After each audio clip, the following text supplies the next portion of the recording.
Good evening. I hope I find you well. Cowling up an old day here in Old Castle and Mead, and I think perhaps around the country, where they're burned with the sun in other parts of the world. Yeah, too hot. And they don't always have air conditioning. We had a little place in Spain one time, little bungalow. They called them quads because there was two-bedroom bungalows behind you. They weren't in front of you, thanks be to God, but they were everywhere. You had a solarium, but when you're up there, it was solarium the other side, two solariums behind you. You know, Scotch people had the one behind us. Spanish was beside us, not as friendly to others as they are among themselves. Yeah, they're that way. And people often settled there, and of which they made a big mistake. We didn't make that mistake. We were there for a good few years, 9 years, 2000 to 2009.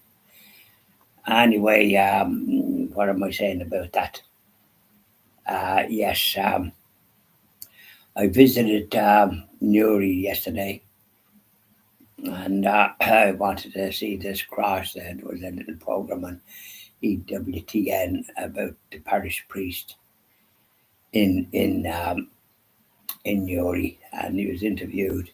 Half an hour program by Warden Cameron, or that he's a very good interviewer. He did a great program about Father Willie Doyle, a Jesuit that wasn't exactly a brave man, but he joined the First World War and was a chaplain. Like he would be an officer, but he ministered to the sick and the dying, and he often went out into no man's land where the Germans were on the other side trying to mow. Then he was killed in 2017 with two other ones that were trying to help somebody that was injured. They were killed by the Germans. They're good at that, the Germans. So he's gone on for sainthood. Yeah, Father Willie Doyle, great man. So anyway, I visited a church in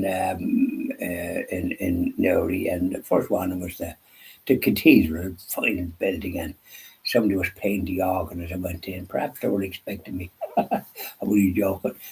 But I was looking for the cross, and there was a cross right enough in it, but you couldn't get up near it. It was so high. And I thought, well, this was a Dominican priest, so I went out and I met a lady, and I said to her, "Where's the Dominican church?" Unfortunately, she was a Catholic. I didn't know that. She was after coming out, and she said, "Well, you go down there, not the first to the right, the second to the right, and go down over a bridge, and you'll see it." She says, "You will like to wait. I'll go down that way, and I'll show you." And I thanked her. So I said, "In my car there, I'll go down. You've given me the direction." So I went down, but I went over the bridge. I couldn't see it, and I parked the car, and I couldn't have a car park. And I probably had to pay or something, but sure, any money I tried to put in, it seemed to not take it. So I went to there was a shopping centre there. I forget what they called it, but and I went in, and we couldn't see if the lady didn't come in as well. Very nice lady. And I said to her, I couldn't see the church. I said, what you said over the bridge. She said you continue down and you turn left and you see it there. I would have said that's a good bit away. Yeah, you said it was only 5 minutes. I'd say it's a lot longer than that. But looking to the tide road, it's way off down at the end. She says, and I saw not I saw kind of a restaurant, the Bunburg or whatever they call it, and I looked in and there was people in it, and I think I could see a toilet. So instead of going down the long distance that she said, I clipped in there, and there was a toilet, and it was open, and it was like for handicapped as well. So I was able to close the door and do me needful, and come out, and then got in the car, went down to the car park, got in the car, went down and parked near the Dominican church, and I went in. And I went around the church looking for the crucifix. I wanted to touch it like this man had the priest had mentioned this man was always touching the cross, and he would been in a bad accident in Rome. I met him afterwards, and I was talking to him.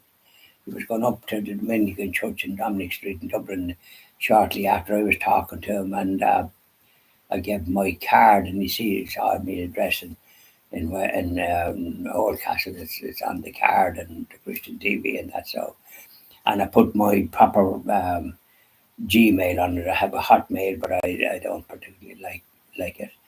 Anyway, but he told me he was unconscious, and he was on a pedestrian crossing in Rome, and a bus knocked him down, and he lost his memory. He was in hospital in Rome for a good bit, and then he was transferred to a hospital in Dublin, and he was in danger of losing his leg or losing his. He didn't like that, and it caused him problems with his faith. He told the interviewer. But then he saw this man, an Indian man, touching the cross every morning before he went to work, and with a smile on his face, and he did the same himself, and he wasn't cured, but he got acceptance because he could see Jesus looking down. Jesus was suffering a lot more than he had, but he has an artificial leg now, and it looks just. He's a lovely man, and he was going up. So um, I found people very helpful in Newry. That I was fortunate. As a matter of fact, I was in the car park. I asked two men, did they know where the church was, and they were strangers themselves. They didn't. And then there was a lady in a car, a nice big car, and I asked her. She could have been from some other religion and wouldn't even admit. But she says yes. And she says, follow me. She gave me directions, and I said, goodness, that's a lot of twists and turns there. But she said, I'm going down that way, follow me. And I did, and that was the cathedral. So they were helping, and then the other lady. So I must say I was very impressed. And then when I went into the Dominican church, I couldn't see the cross. And there was a lady there lighting candles, a very nice lady, and not a youngish lady in some ways, probably 30ish.